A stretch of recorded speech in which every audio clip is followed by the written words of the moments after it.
My name is Windee Weiss. I think I can still say the new RTC for Region 4. I'm 11 months into the job and I'm still standing, people. All right. So anyway, with my advancing years and experience in judging, I have been put in the situation of mentoring and helping out newer judges or those with less experience in a variety of different ways. And I have found that for the most part, when routines are good, so are they, right? They have all their special requirements, but it's when the chaos happens that my partner falls apart, right? Or I don't know what to do with that, and the mayhem begins. So we're gonna focus on the mayhem because judging good is easy. So what do we do when they're not? And it's not that I want you to get to the answer that I have when I give you these routines, but I want you to get to an answer and have a reason for your answer. Because sometimes we get conflicting rules and you have to make a choice which one you're going to use. But that happens, right? So that's kind of where this is stemming from. So here's our overview. We're going to talk about what can happen and then what not to do.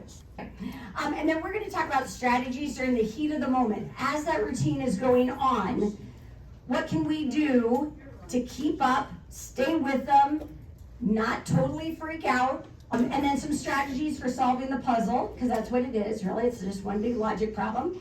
So, what can happen? How bad can it be?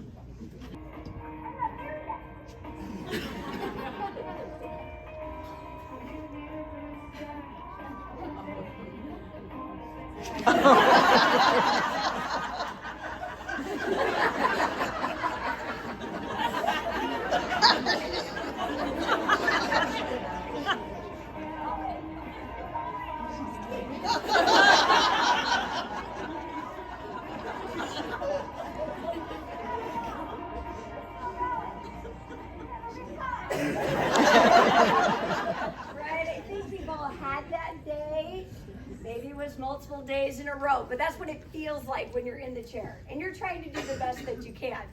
So, here's what we know. The more that happens during any routine, the more decisions you have to make, which now makes it harder for us to judge, right? We love those college routines that are so clean and tight, and you just get to enjoy the moment. Oh, 5, do your thing, versus 3, 3, 2, 1, 1. Is she still going? That's what I have, right? Just remember though, because of all these decisions we have to make, we're probably gonna have a bigger spread between you and your judging partner or partners, depending on your 4-judge or 2-judge panel, but there's gonna be greater variability because you had to make more decisions. You had to use more rules. Hence, if I'm a 1-5 all the way through and you're a 2 all the way through, that's 3/10, maybe 4/10, just in that part of execution. And bars tends to be the hardest, because we can use things as they go to keep up on some of those other events, whereas bars, we're 3 elements behind now. So here's my theory about what not to do when we have chaos. Don't panic. The more emotional you get, the worse your decision making will be. And it will cloud your judgment.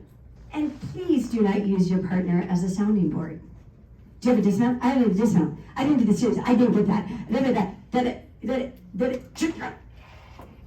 Do your thing.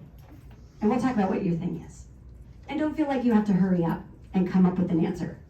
A lot of times our chaos routines took twice as long for them to complete that routine. In my book, you get twice as long to figure out the answer. So take your time. We need to be methodical and make smart decisions. And don't frantically apply rules. I think this is where I personally, especially like in the video where the kid did the cast over and didn't dismount, and I'm thinking, she doesn't have a dismount. Is that 3? Because she didn't initiate, and then she fell, and now I gotta. But that's not how I judge if it was a good routine. When I judge, I follow a very methodical process and system. You need to do the same thing when it's a hot mess. Okay, stick with your process. You have a way of coming up with scores. And the last one I have, get emotional. Now this one's hard for me because I feel like they're doing it to me. I get a little angry, a little irritated. Believe me, she didn't want to do that either. right? And so it's just, you kind of have to back off. We're going to take a nice deep cleansing breath, and then we're going to figure out the problem. So those are my what not to do's, but I think we're probably all guilty of at least one of them at some point in time. So the strategies we're going to talk about are scripting strategies during those really hard routines, ways to cheat to help you, using the fall time, and then, I did what anybody does. I asked her friends what they do. Okay, so here's my question for you. In the heat of the moment, disaster is happening, how do you script? In that, like, what do you do, like, if you're not going to give the value part, or you're not getting the clear up to handstand? How do you indicate that on your paper? All right, so some scripting tricks. Some put an X above the symbol or a 0 above the symbol. Like, as they're going, they're going to script, and then she didn't land on her feet first after the 1.5 tuck, and they put an X above it. Some put a 0 above it. However, one person did tell me, like, I don't like to put a 0 while I'm scripting, because now later when I go back, I might confuse that for amount of turn. Like if it was on bars, if they put a 0 above the cast, it could look like a cast full pirouette. Okay, some just put an X through the whole entire symbol. Not that they're changing colors here, I just did it so you can see it. Some just put an X through the whole element. So they acknowledge that it existed, but I'm not giving it value part credit, now I'm just gonna put an X through it.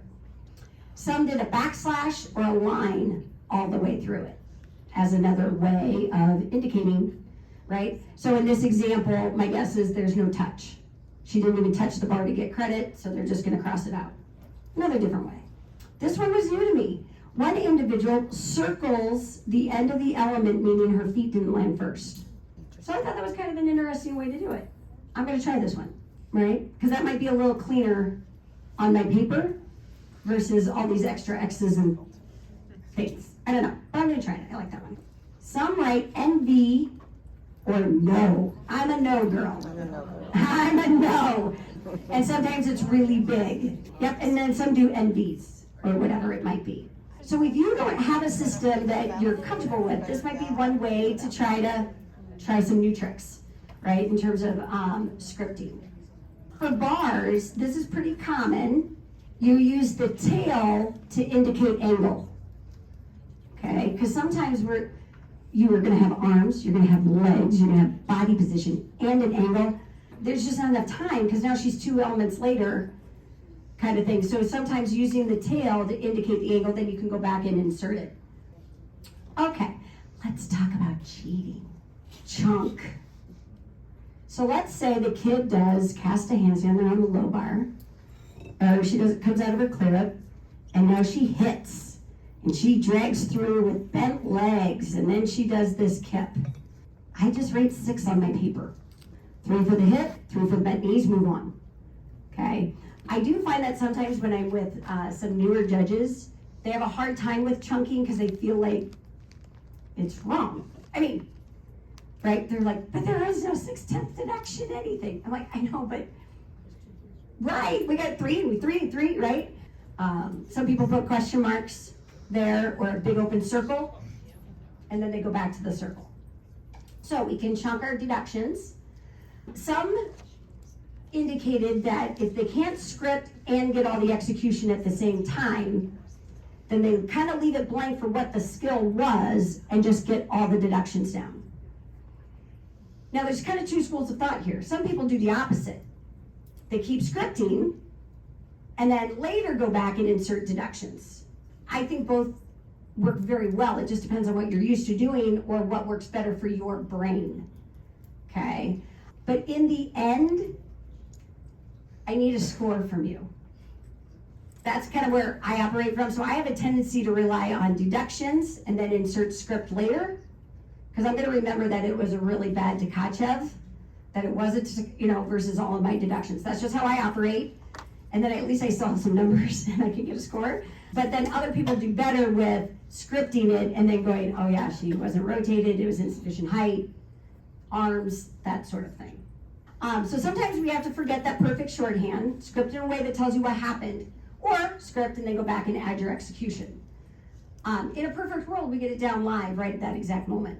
But it wasn't a perfect routine either, so you don't have to be perfect in that exact moment either, kind of thing. All right, another strategy is using your fall time. It's your fall time too. You have 45 seconds. So a lot of people will start adding notes next to the element that they fell on. So maybe they put the value part credit above it, they add their no, they might be going through and like, unsure, look up. I've done that before. If I put a question mark next to it, that means I'm getting my notes out. I'm getting my cheat sheets, I'm getting my code out because, wow, I haven't used that rule in a really long time and I want to make sure I use it correctly. Circle that series of things that are questionable and take a breath. Refocus. You're going to start when she starts again, right? You both get to start over. If you don't know what the answer is to what just happened, that's okay. You're going to finish the routine with her, and then you'll do your process. And when you get to that part, you'll be like, oh, what is that rule? That's why we have our stuff. For compulsories, though, let's remember similar strategies, but just remember that our rules for credit are different for compulsories versus for optionals, right? So we, in essence, get to give them partial credit, amount of completion of the element, versus a flat no. I mean, you might still write no, right? But we have to assess the degree to which they made the KIP before the fall or incomplete and all of those kind of things. So for example, if they omit an element, a lot of times what I'll do, like for round up back handspring in level 4, if they don't do the second back handspring, I just put an X there, finish. When I'm doing my math at the end, and then I double the value of the element and I insert it. Like on bars though, I can't do that because now I'm behind if they skip something. So then in my other color, I would put it in that they had skipped. Remember, if they get spotted on an element, you're going to take 5, plus you also have to assess how much you think they did on their own. Value of the element, plus 5 for the spot, or up to the value. And then same with incomplete elements, you know, those cartwheels that go way around the side, they got 1 foot on. You're like, oh, I'm so sorry, I'm taking 5 and 2. All right, so then I asked my friends for more advice. This came through loud and clear. I mean, if you were in this situation, what would you do? And the biggest thing was don't think in that moment.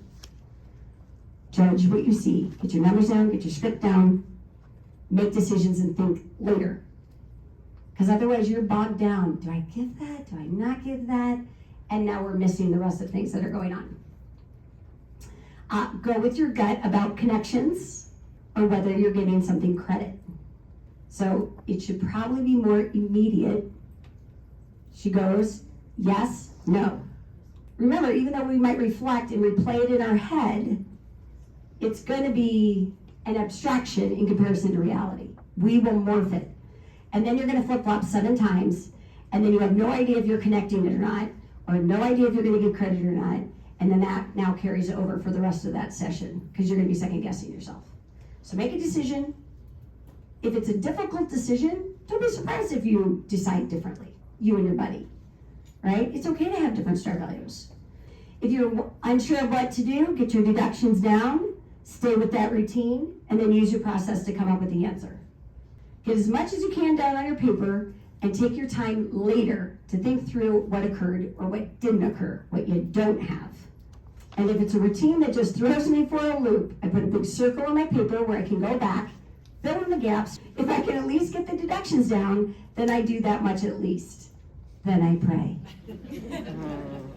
Right? I think we've all said, this is what I have.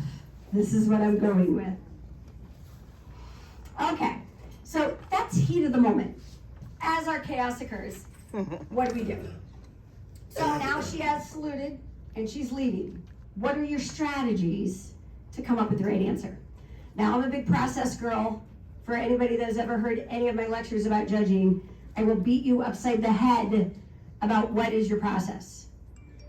Your process does not need to be my process. It doesn't need to be your friend's process. But whatever you decide is your process for figuring out the score, you live and die by that. You do it the same, whether it's good, bad, excellent, confusing, it doesn't matter. Okay, our process is what's going to help us stay calm, cool, and collected, right? So whatever process you use to determine your start value, your score and composition on the good routines should be the exact same for the bad routines. And I think that's where I see our process is breaking down the most, is it was a really good level 9 bar routine. And I do my process, and I'm at my 9.3, and she's at a 9.35. I'm always the lower judge.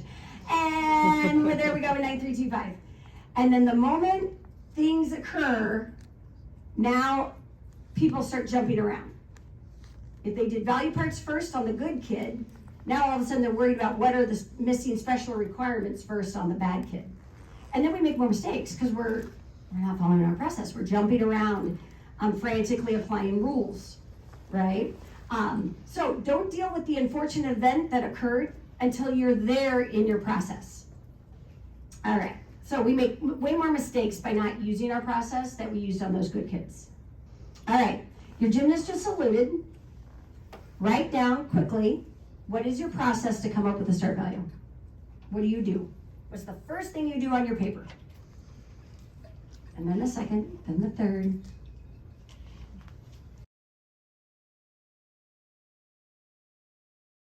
If it's hard for you to come up with your list, I encourage you to create a list and then practice that list.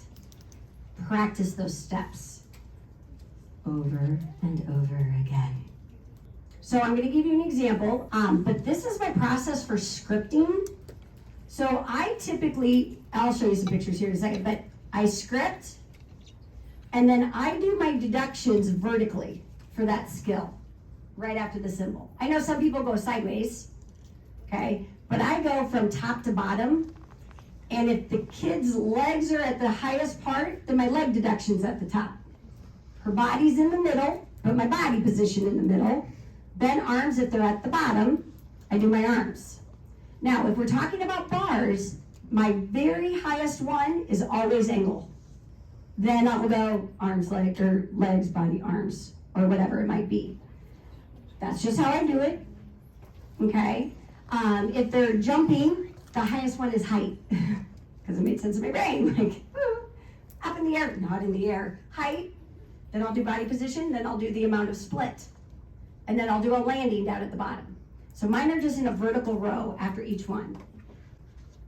And then bars, I think I gave you the symbol and all that. So here's kind of what it looks like. It's never this clean, and I don't put the words in parentheses. It's just an example. But yeah, so at the top, she had ugly legs going up and apparently some really bent arms. And then on a clear up, I have my 3 for my angle. On that clear up, 1-5 body position, 1-5 arms. Because that's what she looks like to me from top to bottom. And then down below, for example, for a switch leap split jump, I have height, and then I have split, and then a failure to close, because that's down at the bottom. Now, you're like, wow, she's a really big nerd. My whole life. But here's why it matters. At the top, she had ugly legs going up, and apparently some really bent arms. And then on a clear up, I have my 3 for my angle. On that clear up, 1-5 body position, 1-5 arms, because that's what she looks like to me from top to bottom. And then down below, for example, for a switch leap split jump, I have height, and then I have split, and then a failure to close, because that's down at the bottom. But here's why it matters. Let's say you took 2/10 on a cast. Do you know if that 2/10 was for the angle, or if it was for a big massive arch at the top of the cast? It's going to make a difference in her start value if you don't know. Okay, so you don't have to use my system. This is just food for thought, especially when chaos is occurring and you're going to have numbers flying everywhere. And now you go back to that first original cast that she did, because she had 7 of them, and now you're like, oh my gosh, was that a B? Did I give her credit for that? I don't know, but she needs to be. At that point in time, it shouldn't be whether she needs it or not. It's whether or not she successfully did it for you to award the B, right? Which is a little different way of thinking about it. I strongly encourage you that if you have no system for the way that you script and where you put those numbers, that you try to devise one that makes sense to you. Okay? Some people will put it above the symbol, the 2 for the angle, for example, and then all the other execution is over here. There's lots of different ways to do it, but in the end, it is going to matter, right? Whether you can differentiate whether that was a 3/10 for the bent legs that occurred, or is it 3/10 that she's that far out, or whatever it might be. All right, so here's my take-home message. Judging good is easy. Create your scripting plan. Don't deviate from your process just because it scared the bejesus out of you. Don't panic. You're not alone. Plan, process, and practice. Thank you, everybody.